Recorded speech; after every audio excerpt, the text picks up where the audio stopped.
एक ही गुरु के दो शिष्य हैं, सुदामा और कृष्ण, संदीपनी उपाध्याय इनके गुरु जी। लेकिन एक शिष्य सोने की नगरी का राजा है, पूरे विश्व का अधिपति भगवान है, और एक शिष्य एक फूटी सी झोपड़ी में रहता है। एक बार संदीपनी विद्यालय में जब कृष्ण सुदामा पढ़ते थे तब भृगु ऋषि पधारे, सबसे क्रोधी ऋषि, और आकर के गुरु माँ से भिक्षा मांगी। माते भिक्षाम देही, माता भिक्षा प्रदान करो। माँ ने मन में विचार किया कि अभी सामग्रियां तो इतनी नहीं कि मैं भिक्षा दे सकूं, मना कर दिया। बोले भगवान आप कल आ जाना, आज तो भिक्षा के लिए सामग्री नहीं है, शाम को जब आ जाएगी तो कल आपको प्रदान कर दूंगा। अब भृगु ऋषि तो क्रोधी, उनको तो जब मांगे तब चाहिए। नेत्र बंद करके उन्होंने ध्यान लगा करके देखा, क्या इतनी बड़े गुरुकुल की रसोई में कुछ भी नहीं है। तभी उन्होंने पाया कि वन जाने वाले बालकों के लिए पोटली में मैया ने चने रख रखे हैं, कि जो बालक वन में जाएंगे पुष्प तोड़ के लाएंगे, लकड़ी तोड़ के लाएंगे, वो चने खा लेंगे वन में जाएंगे तो, उनके लिए चने रखे थे। भृगु ऋषि बोले बालकों की ज्यादा चिंता है, एक ऋषि द्वार पर आया उसकी चिंता नहीं है। थोड़ी दूर जाकर के अपने कमंडल के जल से श्रापित कर दिया, जो भी उन चनों को खाएगा वो लक्ष्मीहीन हो जाएगा, उसके जीवन से लक्ष्मी चली जाएगी, वो निर्धन हो जाएगा।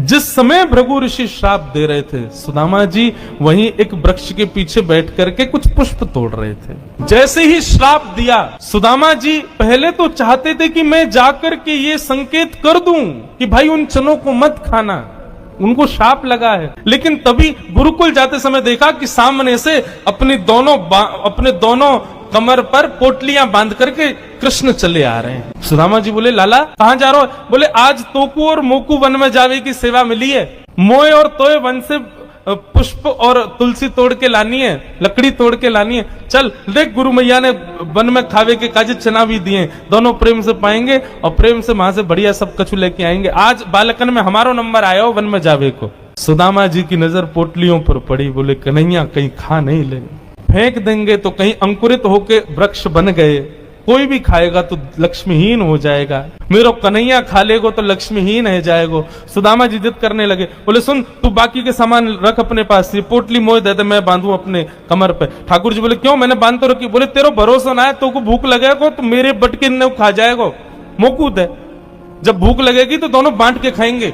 और जिद करके सुदामा जी ने दोनों पोटली अपने पास रख ली। वन में वृक्षों की लकड़ी तोड़ रहे हैं, पुष्प तोड़ रहे हैं, फल तोड़ रहे हैं। सुदामा जी मौका ढूंढ रहे हैं, कब मौका मिले मैं भागूं एकांत में चने खा लूं। तभी जोर की बारिश होने लगी। बारिश के कारण ठाकुर जी तो एक वृक्ष के नीचे जाकर के खड़े हो गए। अरे आजा सुदामा यहीं खड़ो है जा, बहुत वर्षा हो रही है। पर सुदामा जी एक बगल में एक और विशाल वृक्ष था, उसके ऊपर चढ़ गए, डाल पर जाकर के बैठ गए। वर्षा हो रही थी, ठाकुर जी एक वृक्ष के नीचे खड़े हैं, दूसरे वृक्ष के ऊपर सुदामा जी बैठे हैं। सुदामा जी बोले यही सही समय है, और पोटलियां खोल करके सुदामा जी खाने लगे। ठाकुर जी ने देखा, ए सुदामा मेरे उचना है में खा मत जाइयो, रुक जा वर्षा रुकंद मैं हूं आ रहा हूं ऊपर। लेकिन सुदामा जी के नेत्रों से आंसू गिर रहे हैं। बोले लाला तू सदा प्रसन्न रहे, मेरे बट की लक्ष्मी भी तेरे पास आ जाए, तेरे जीवन में कभी कोई कष्ट नहीं आवे, मेरे लाला को कभी रोनो नहीं पड़े, कभी उदास नहीं हो, कभी दुखी नहीं हो, यही मेरी मित्रता को उपहार में अपने कृष्ण को देना चाहूं। और उपहार के रूप में सुदामा जी ने मानो अपने जीवन में प्राप्त होने वाली समस्त लक्ष्मी भी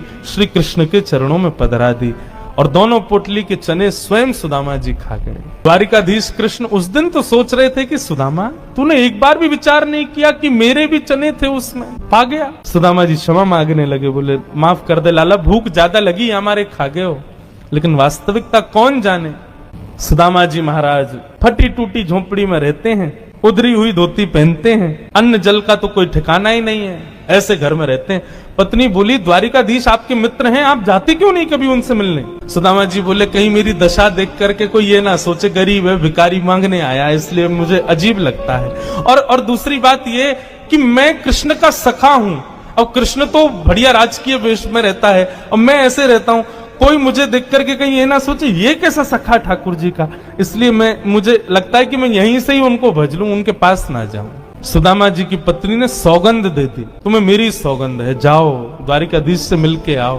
पत्नी की सौगंध मान करके सुदामा जी आज विचार करने लगे, जाऊं? कृष्ण ये तो नहीं सोचेगा कि कहां से आ गया, कुछ मांगने आया है। कृष्ण तो नहीं सोचेगा, लेकिन उसकी पटरानियां, उसके राज्य के लोग, महामंत्री आदि ये सब तो नहीं सोचेंगे। सुदामा जी को बहुत संकोच हो रहा है, लेकिन पत्नी की सौगंध है तो निकल पड़े। पत्नी ने 4 घरों में जाकर के अलग अलग एक एक मुट्ठी चावल लिए, जानबूझ। क्यों? ताकि जब ये पोटली द्वारिकाधीश देखेंगे तो अलग अलग प्रकार के चावलों को देख के पहचान जाएंगे कि एक दाना भी सुदामा के घर का नहीं है। थोड़ी तो कृपा करेंगे मेरे ऊपर। सुदामा जी पोटली दबाए निकल पड़े। सुदामा जी महाराज धीरे धीरे चल करके द्वारिका की ओर जा रहे हैं। चलते चलते महीनों बीत गए सुदामा जी को। तभी एक व्यक्ति से बोले, भैया द्वारिका नगरी कितनी दूर रह गई है अभी यहाँ से?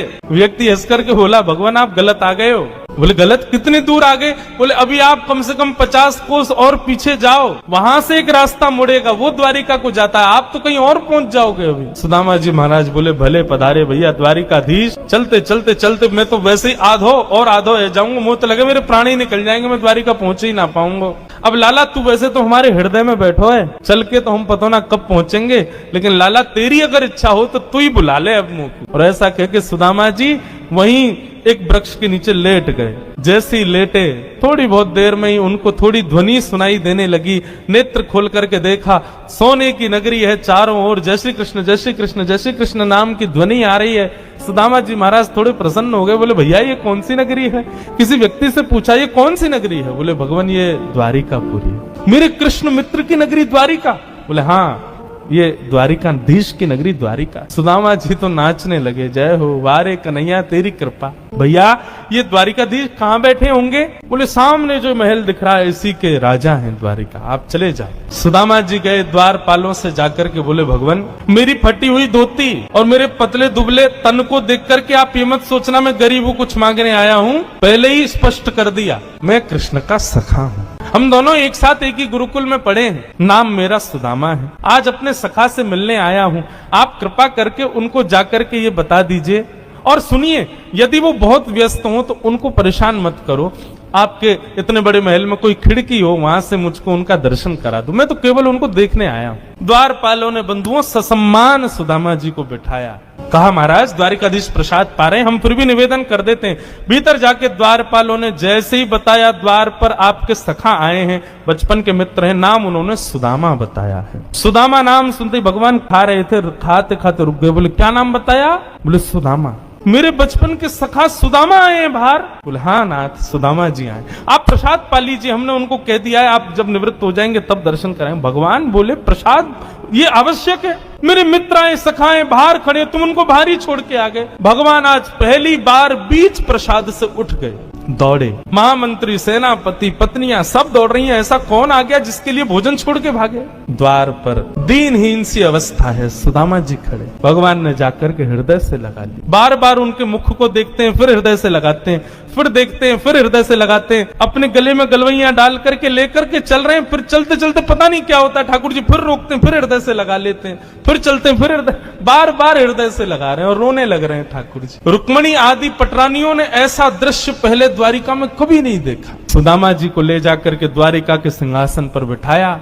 भगवान ने अपने नेत्र के अश्रुओं से सुदामा जी के चरणों को धोया और संपूर्ण जल द्वारिका के चारों दिशाओं में छिड़क दिया। बोले हमारी द्वारिका पवित्र हो जाएगी। सुदामा जी के चरणों का चरणामृत। सुदामा जी कह रहे हैं लाला मैं इन सबके योग्य ना हूं, ये सब कहा कर रहा हो भैया?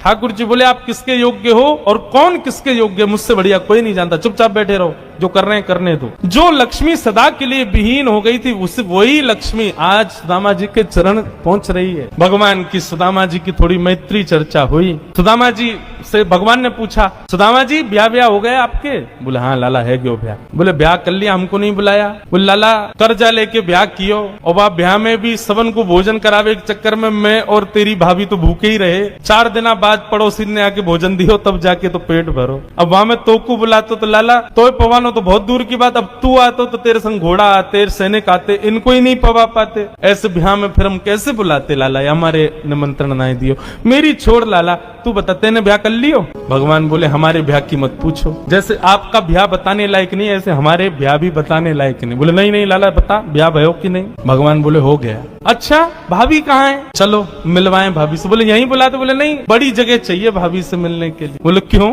बोले अब चलो पता चल जाएगी। विशाल एक सभागृह था, सुधर्मा सभा, और उसमें महाराज असंख्य, जहां तक देखो भगवान की पत्नियां खड़ी हैं, घूंघट सिर पर रखा है, इतनी सारी माताएं बहनें, दूर दूर तक श्री सिर दिख रहे हैं, लाल लाल साड़ी पहने भगवान की सब पत्नियां। सुदामा जी बोले द्वारिका की सब माताएं बहनें दर्शन करने आ गई महात्मा का। सुदामा जी बैठ गए, भगवान ने इशारा किया आओ एक एक करके सब प्रणाम करो। मैं रुक्मणी प्रणाम, देवी चरसो भाग्यवती रहो। मैं जाम्बती प्रणाम, देवी चरसो भाग्यवती रहो।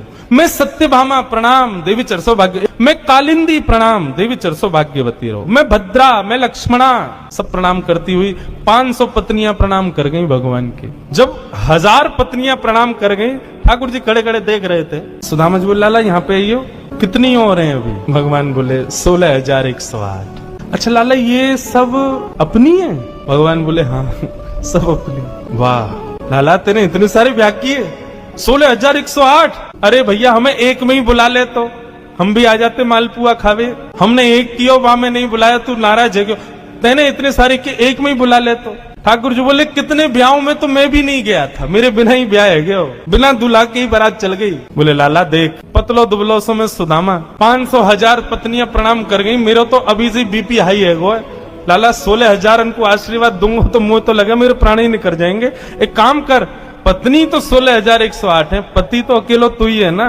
बोले हाँ। एक काम कर तू मुझको प्रणाम कर, मैं तू को आशीर्वाद दे दूं। योगाधीश दंडवत कर रहे हैं और सुदामा जी दोनों भुजा से आशीर्वाद दे रहे हैं। इस दृश्य को देख करके द्वारिका के लोग बलियां लेने लगे। जय हो, धन्य है हमारे द्वारिकाधीश।